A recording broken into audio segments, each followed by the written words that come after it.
Conflict and Courage, June 21st. One sin leads to another.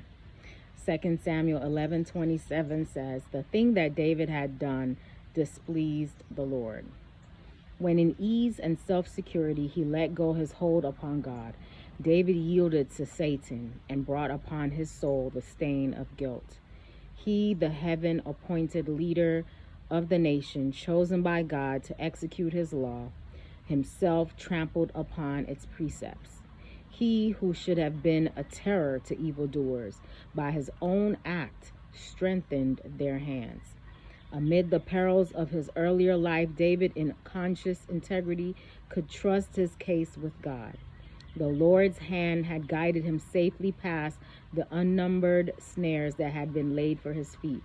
But now, guilty and unrepentant, he did not ask help and guidance from heaven, but sought to extricate himself from the dangers in which sin had involved him.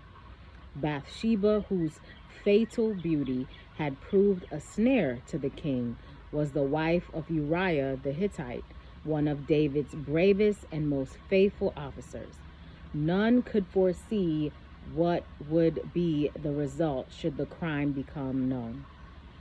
Every effort which David made to conceal his guilt proved unavailing. In his desperation, he was hurried on to add murder to adultery. He who had compassed the destruction of Saul was seeking to lead David also to ruin. Though the temptations were different, they were alike in leading to transgression of God's law. Uriah was made the bearer of his own death warrant.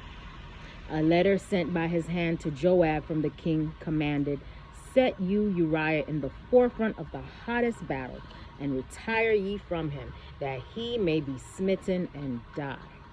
Joab, already stained with the guilt of one wanton murder, did not hesitate to obey the king's instructions, and Uriah fell by the sword of the children of Ammon. He whose tender conscience and high sense of honor would not permit him, even when in danger of his life, to put forth his hand against the Lord's anointed Saul, had so fallen that he could wrong and murder one of his most faithful and most valiant soldiers. Wow. And hope to enjoy undisturbed the reward of his sin. Alas, how had the fine gold become dim?